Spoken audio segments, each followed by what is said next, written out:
Alright guys, how you doing? Welcome to another Division build video. As some of my subs will have noticed and people who follow me on Twitter, I recently put up a gameplay video of me soloing Russian Consulate and absolutely shredding through enemies. I promised that I'd get a build video up this week, and this is that video. I'm going to go through each piece, each mod, each item, tell you why I've made certain decisions in certain areas, and go into as much detail as I can. These videos do tend to be a little bit lengthy, so wherever possible I'll put the details in the description below. But for now I'm going to jump straight into the build video. So as you can see, this is a HEXO build, a high-end exotic build. I'll go through each gear piece, the major and minor attributes. I'll go through each weapon, mainly these two really. Again, each mod and each talent and why I've chosen those. And then at the very end I'll throw it over for some gameplay. So let's start off with the chest. I'll just take the mods out so you can see what we're working with. So this is a Vigorous Chest, roll to firearms, 6% enemy armor damage, because this is a PVE build. You want enemy armor damage and damage to elites wherever you can get it. 16,500 health, which is a pretty decent roll to be honest, as is the armor. And then ammo capacity to make sure I don't run out of ammo mid-fight.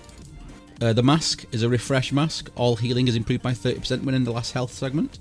Again, in PVE, you're going to be taking a lot of damage, and obviously with a pure DPS build, you're going to be a little bit lacking in skill power, shall we say, so your heals aren't going to do as much. Whereas if you can time it right with this mask, your heal and your medkits are going to give you essentially an extra third healing. As you can see, it's a refresh mask. Roll to firearms again. Inside of it, I put a stamina mod, 257 stamina and 3258 health. Major attribute is 8% enemy armor damage, and minor attribute is 10% damage to elites. So as you can see from the chest and the mask already, we're already starting to stack these attributes, and these two attributes in particular, along with a couple of talents on the weapon, is what really separates this build from other builds within PvE, and some of the other talents that we've got on some of the pieces just make it that extra bit stronger. So the Kneepads. Tactical pads with accomplished as the talent. Rewards from accolades are tripled. To be honest, if there's one piece in this entire build that you don't really need, it's these specific pads. You could run any pads. You could run a gear set pad. You could run the shortbow pad. You could run whatever you wanted. My thinking behind running these is because it's obviously PvE content and I'm going to be getting a lot of headshots and a lot of XP. The accolades, so headshots, explosion kills and stuff like that I get, and the XP from those are going to be tripled. As I said, it's firearms. Inside of it I put a stamina mod again, with 259 stamina and 3177 health, and I also put in a first aid self-heal mod. The major attribute on the Kneepads is again enemy armor damage at 3.5%. If you wanted a little bit more tankiness to your build, you could possibly look at adding health here instead of enemy armor damage. But as I'm going for pure damage output in PvE activities, I opted to go to enemy armor damage here. I've got 13% damage to elites as a minor attribute, increased kill XP and shock resistance. So again, damage to elites and enemy armor damage, and again this is just a bonus so that I can get as many proficiency caches as I can while I'm doing PvE activities. This isn't really critical, you could roll this for anything that you wanted really.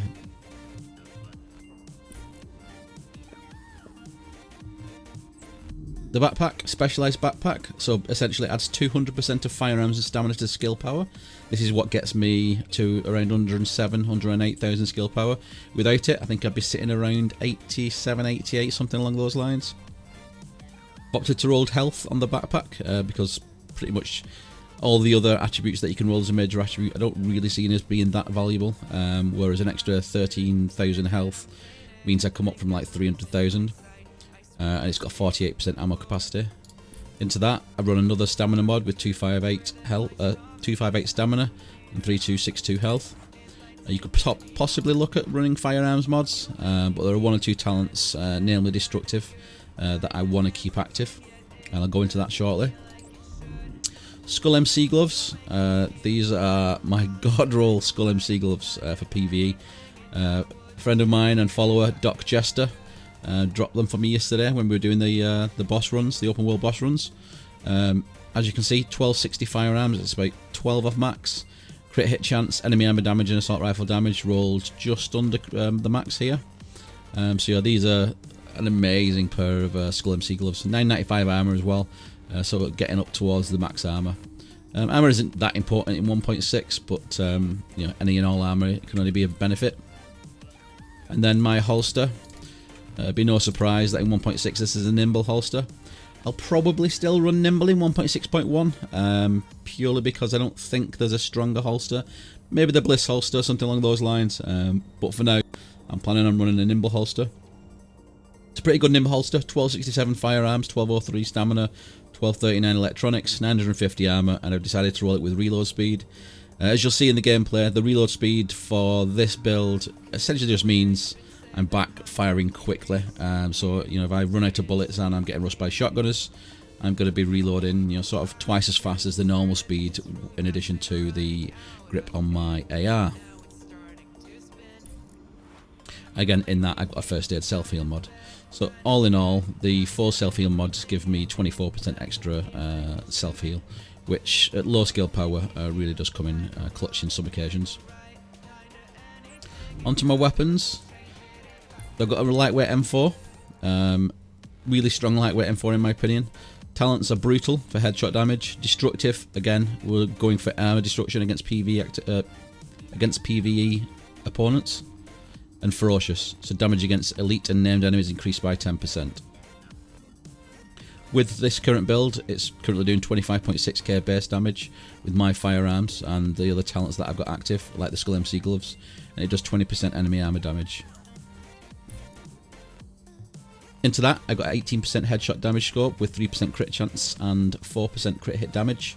If you're looking to replicate this build on console, I would possibly look into changing out any of the headshot damage mods to crit damage and invested in crit damage and crit chance, because obviously it's a lot harder to hit those headshots on console.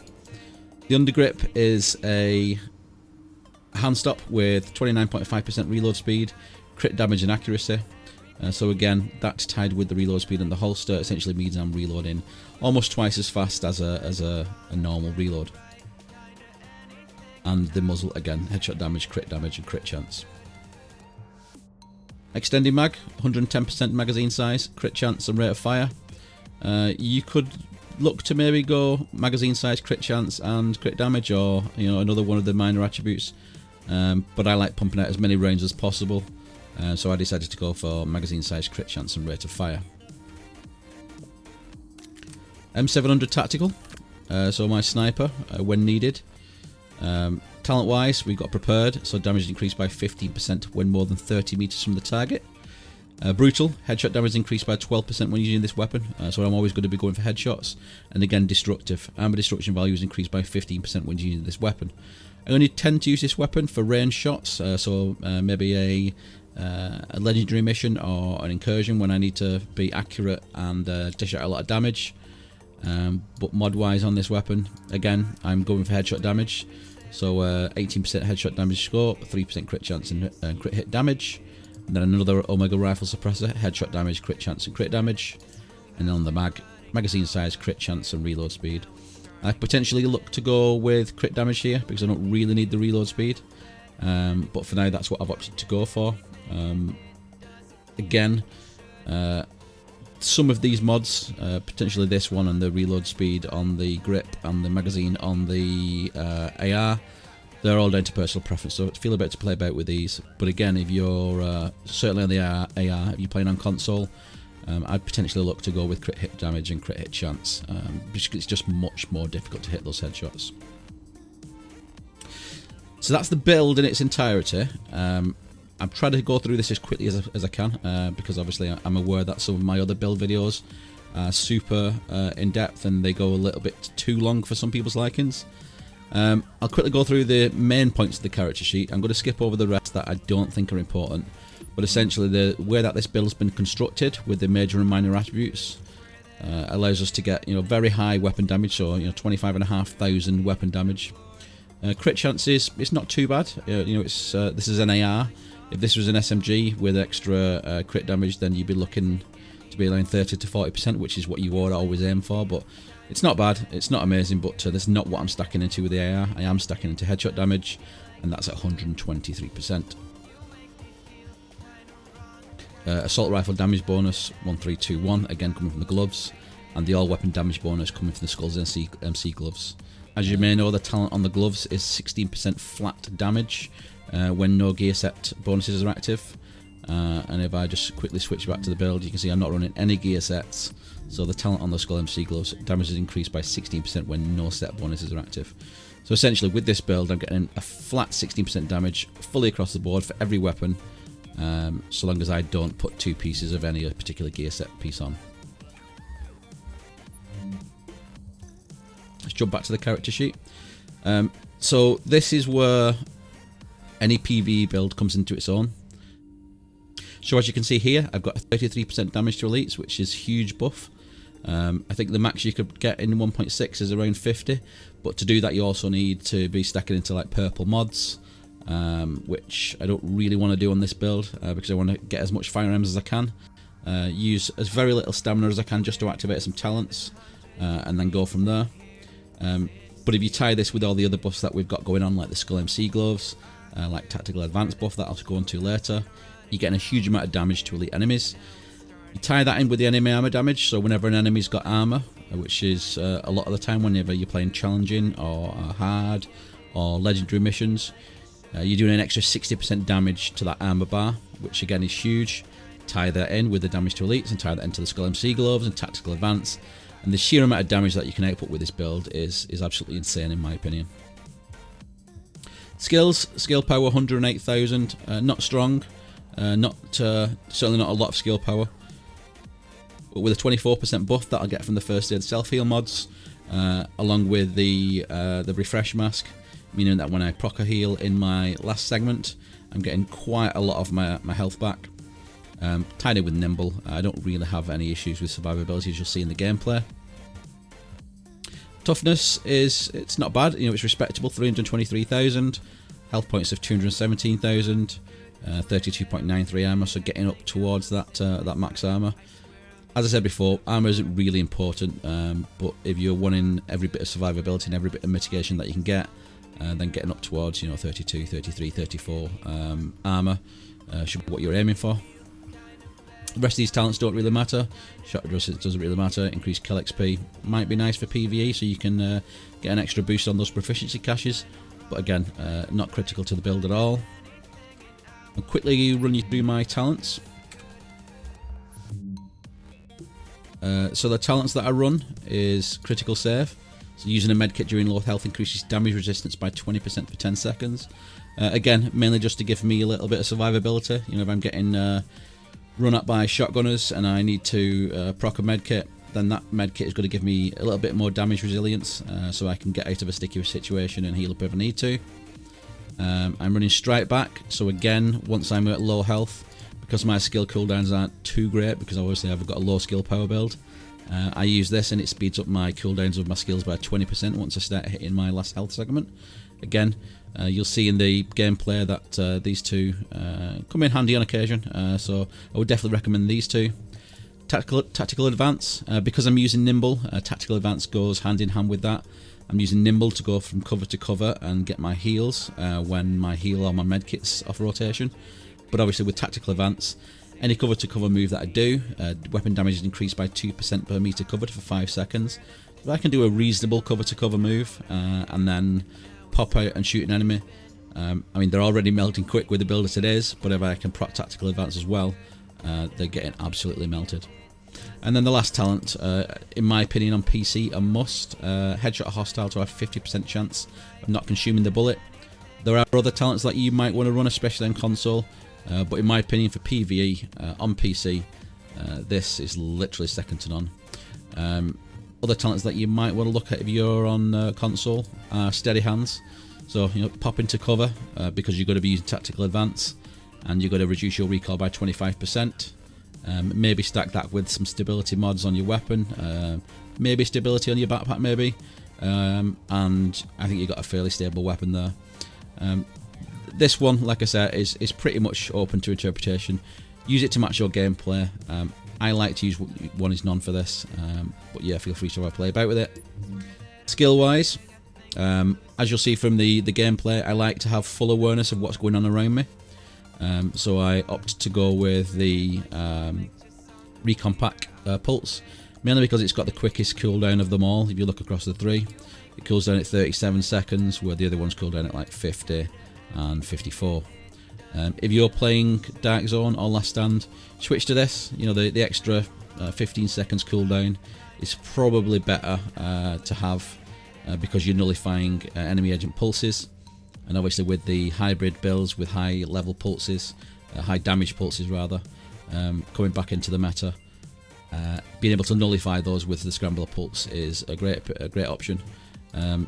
You could opt for some CC, you know, if you didn't like enemies running upon you, but I find with this build I can melt them down quickly enough.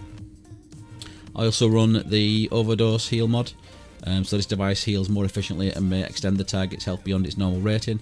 So combined with Vigorous, when somebody else is healing me, I get an overheal, and obviously if I have to, for whatever reason, pop my heal prior to running into battle, then I also get an Overdose or overheal mod with this. This also works with Reckless for your own heal, but obviously if you're running with a healer, not running a Vigorous Chest will mean that you don't receive that overheal. Again, if you've got a healer on your team, or you find Nimble is more than good enough for your healing needs, then you may opt to go with Booster Shot. Has a slightly smaller cooldown than Overdose, but as you can see, heals for almost half of what Overdose heals for. It's down to personal preference, but I do find that alternating between these two depending on the situation. So again, if I've got a healer, I'll tend to run Booster Shot. If I've not got a healer, then I'll tend to run Overdose, because I just feel that, you know, that extra chunk of health that I'm getting from running Overdose when I'm solo, which is a lot of the time when I'm doing challenging missions and things like that, is much more beneficial than a little bit of mitigation and a little bit of extra damage. As you've seen from the rest of the build, we've already got you know, an absolute abundance of damage. So for my signature skill, I decided to go with Recovery Link.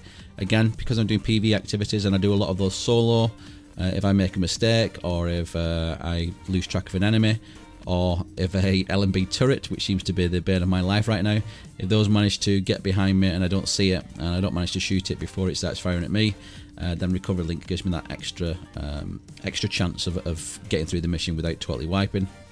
You could opt for either of these if you see them more viable than this, but in my opinion, for PvE activities, this is more than good enough, and yeah, it's down to personal preference.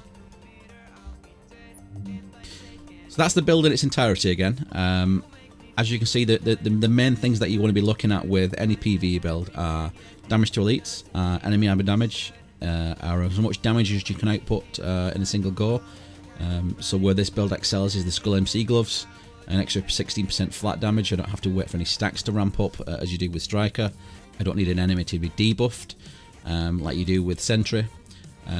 There are a couple of places where you can change this up, like I said, Bliss Holster maybe if you don't want to use Nimble for healing, different Kneepads, potentially different backpack.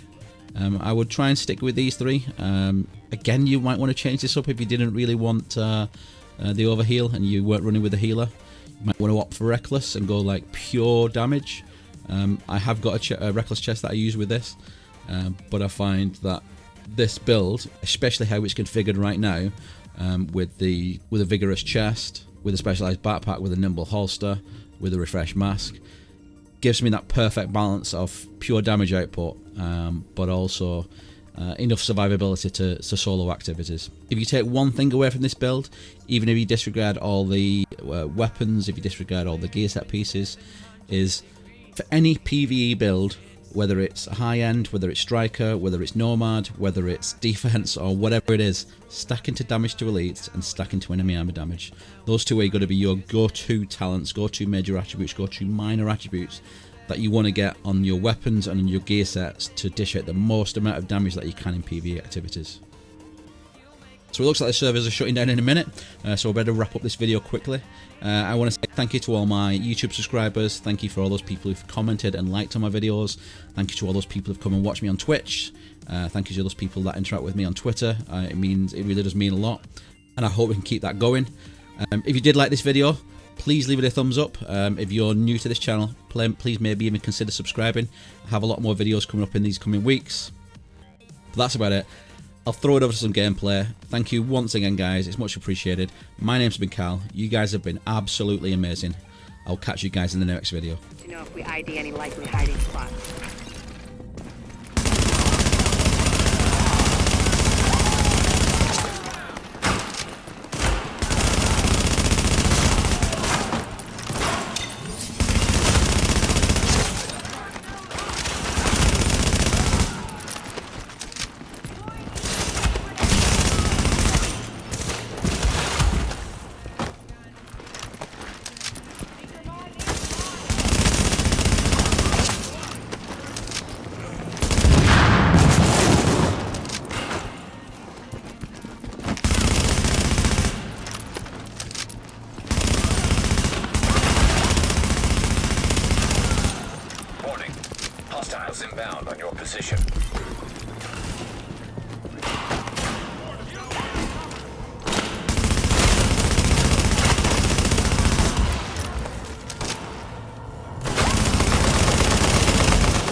Hostiles inbound on your position.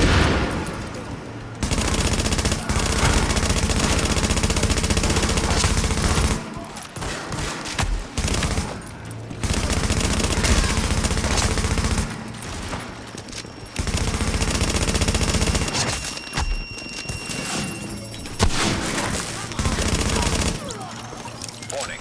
Hostiles inbound on your position. Look out, okay?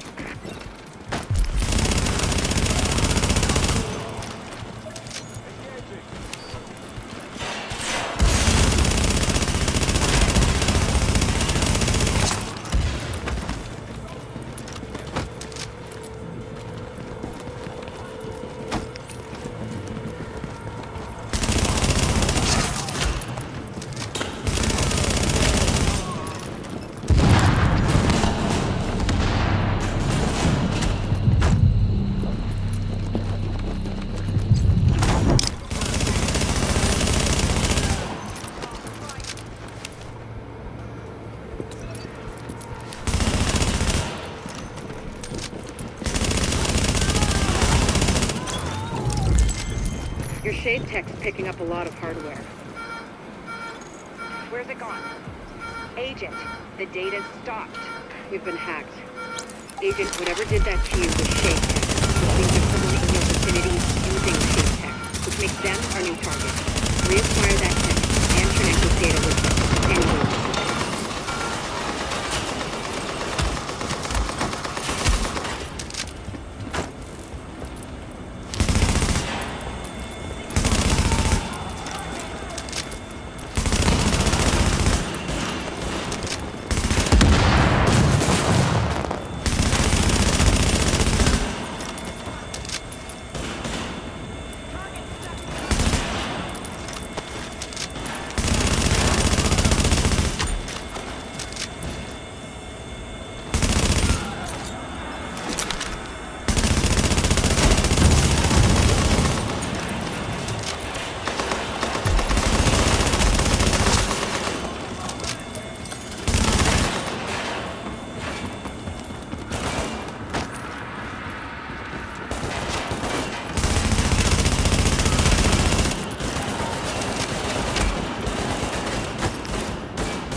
WTF. I'm on my way. Horn it out.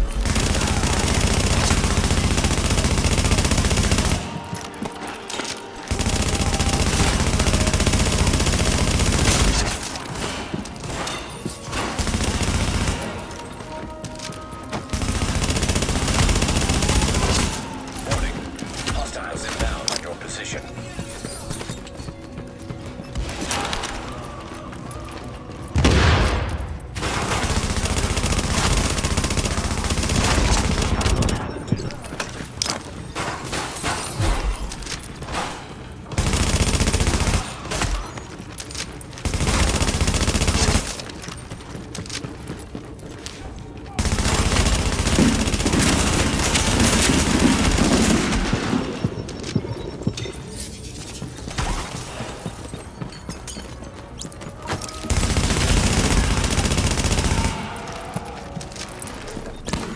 Let's see what this second wave is made of.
Alert. Shade technology detected. Syncing with shade technology. Database accessed. Establishing uplink. I'm getting the files off that agent's shade tech. This will take days to analyze, but there's something here.